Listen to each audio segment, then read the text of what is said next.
Alright everyone, welcome back. आप सभी का स्वागत है. The highest in me bows down to the highest in you. Hope you are doing great. आपकी body के अंदर एक बहुत जबरदस्त इंटेलिजेंस है. 1971 में एक केस हुआ अमेरिका में. ये सारी रिसर्च अमेरिका में बहुत ज्यादा हुई है. हिंदुस्तान में रिसर्च के ऊपर इतना पैसा खर्च नहीं किया गया.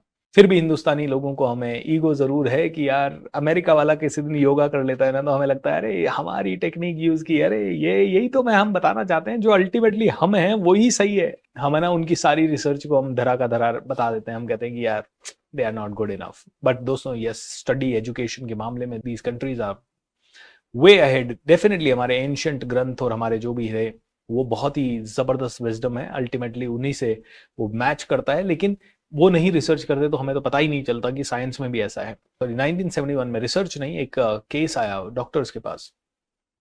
एंड डॉक्टर्स के पास केस आया और डॉक्टर्स ने देखा कि एक पेशेंट आया और उसके पास ट्यूमर था. डॉक्टर्स ने उसके साथ पहली बार एक मेंटल थेरेपी की और उसका ट्यूमर गायब हो गया. एंड लोगों को सरप्राइज हो गए. वहां के डॉक्टर्स मानने को तैयार नहीं थे कि ये हो सकता है. उन्होंने उसको कोई एक वर्ड दिया जिसका मतलब है कि वंस इन अ मिलियन में ये ऐसा हो सकता है. It's possible. ठीक है, हो गया तो हो गया, कोई बात नहीं है. लेकिन उसके बाद 2 4 5 केसेस उन्होंने ऐसे ट्राई किए फिर से मेंटल के साथ. उनके साथ फिर हो गया कि उनके कैंसर गायब हो गए. तो उन्होंने सबने सोचना शुरू किया कि यार ये कैसे पॉसिबल है. सोचने से कैंसर कैसे जा सकता है. फिर एक पेशेंट आया जिसको कैंसर था और सोचने से उसको सोचवाया कई तरह से और धीरे धीरे उसका ट्यूमर गायब हो गया. वो पेशेंट बड़ा खुश हो गया. एंड उसको फिर आर्थराइटिस भी था. वो कहता था डॉक्टर अब कैंसर तो ठीक हो गया है लेकिन मेरे को आर्थराइटिस है. तो डॉक्टर्स ने कहा भाई तेरा कैंसर ठीक हो सकता है तो शायद तेरा आर्थराइटिस भी ठीक हो सकता है. तो उसी प्रोसेस को, मेंटल प्रोसेस को फिर से उस पेशेंट के साथ किया गया और उसका आर्थराइटिस भी गायब हो गया. एंड डॉक्टर्स ने कंक्लूजन निकाला कि आपका ब्रेन 1000 टाइम्स ज्यादा इंटेलिजेंट है किसी भी मेडिसिन से. क्योंकि ये ब्रेन 1 मिनट के लिए सोचते हैं 100 बिलियन न्यूरॉन्स अंदर है और ये 100 बिलियन न्यूरॉन्स हजारों लाखों करोड़ों कनेक्शंस बना रहे हैं.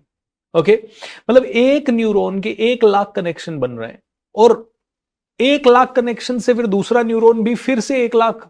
मतलब कितना जबरदस्त ये नेटवर्क है. और they are firing in situation, मतलब एक सीक्वेंस में फायर हो रहे हैं.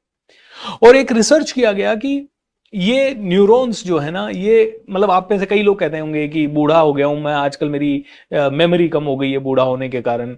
कोई आदमी कहता है कि यार है ना अभी तो उम्र हो गई है ना, तो अब तो थकावट और ये बॉडी पेन आना ही है. बट 1 मिनट के लिए सोचिए, ये जितने भी पावरफुल लोग हैं दुनिया के, जो 80 साल तक भी एक्टिव हैं, 50 साल, 90 साल, 70 साल, 80 साल, 60 साल, 65 साल, 95 साल, ये और बिल्कुल हेल्दी रहते हैं. ये कैसे रहते होंगे? How is it possible? 1 minute के लिए सोचिए. तो एक और डॉक्टर थे, उनके पास एक पेशेंट आया और उस पेशेंट को चेस्ट के बीच में उसने कहा मेरे को बहुत खांसी आ रही है और बहुत दर्द हो रहा है. जब एक्सरे वगैरह किया गया तो पता लगा दोनों लंग्स के बीच में एक बड़ा सा ट्यूमर था. ओके, एंड डॉक्टर्स ने कहा भाई तेरे को तो ट्यूमर है, कीमोथेरेपी रेडिएशन लेना पड़ेगा. उस आदमी ने कीमोथेरेपी, रेडिएशन, कैंसर नाम सुनते ही वो चला गया, भाग गया वहां से.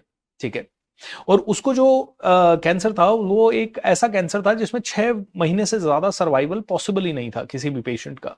अब जब ऐसा वाला कैंसर था तो वो ठीक ही नहीं हो सकता था. अब ऐसा हुआ कि वो नहीं आया. डॉक्टर्स ने कहा इलाज करवा लो भैया, नहीं मर जाओगे.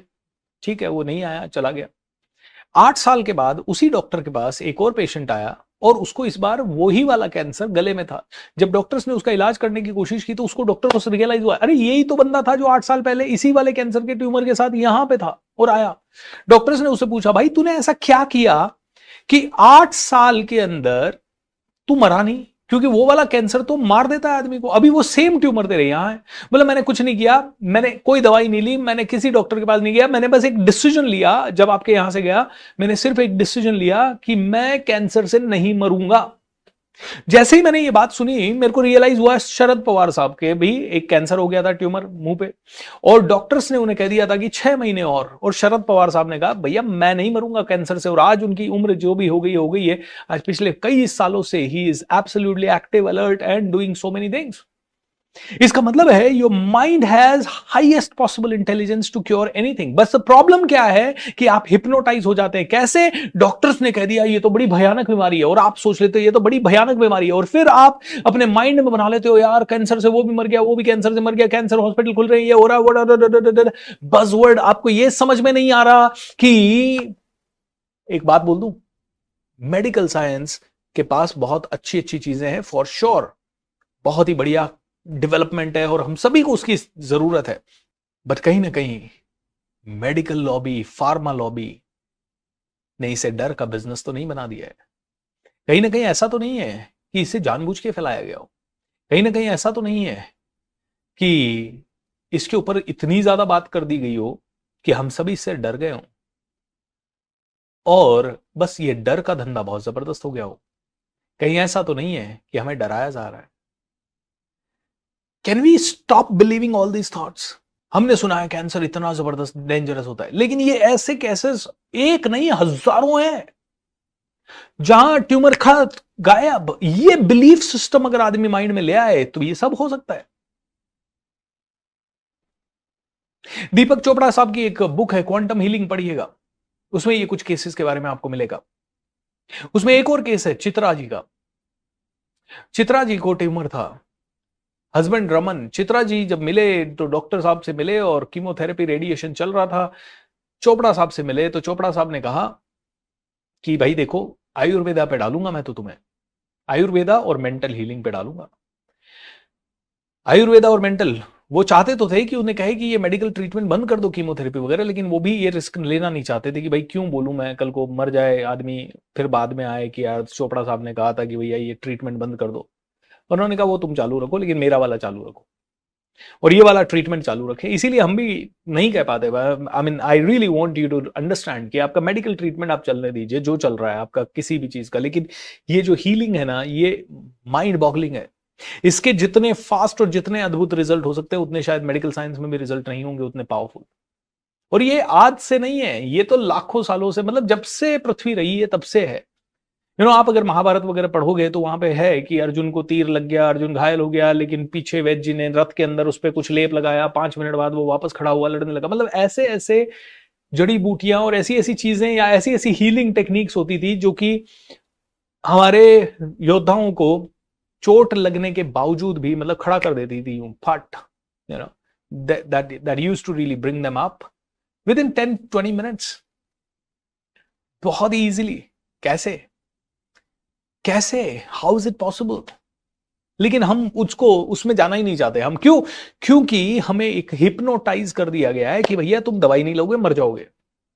हमें हिप्नोटाइज कर दिया गया है, तुम्हें थायराइड हो गया जल्दी से दवाई लेना शुरू करो, तुम्हें ये बीमारी हो गई जल्दी से दवाई लेना शुरू करो।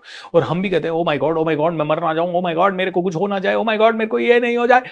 हम डर जाते हैं और भयंकर डरने के बाद we immediately lose the faith कि हमारी बॉडी में इंटेलिजेंस है अपने आप को हील करने की, हमारे माइंड में इंटेलिजेंस है अपने आप को, हम अपने आप को छोड़ के पूरी दुनिया पे बिलीव करना चाहेंगे।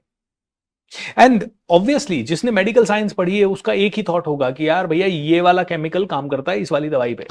आपको ए रीजन से बी बीमारी होती है और बी बीमारी को आप सी दवाई से ठीक करते हो, सी केमिकल से ठीक करते हो। लेकिन कहीं ना कहीं ब्रेन जो है ना वो इतना इंटेलिजेंट है कि जो आपकी ए बीमारी है वो ब्रेन के किसी थॉट से हुई, तो आप उसी थॉट को क्योर कर देते हो तो वो बीमारी खत्म हो जाती है।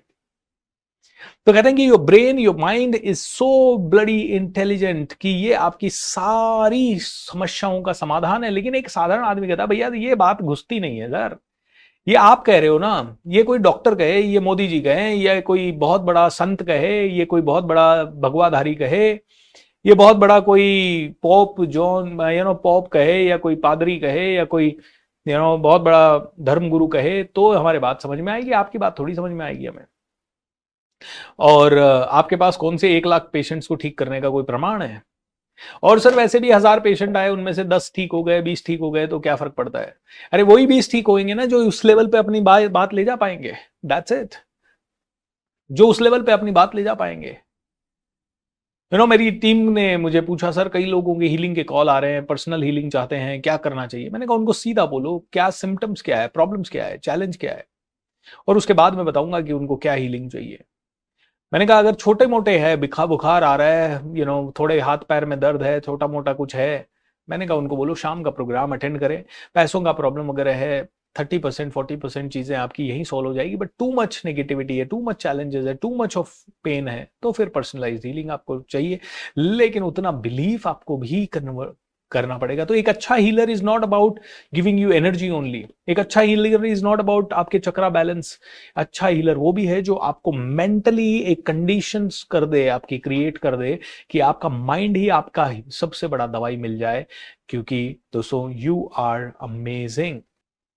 तो बस मैं एक ही चीज कहूंगा दोस्तों, डी हिप्नोटाइज करें अपने आप को।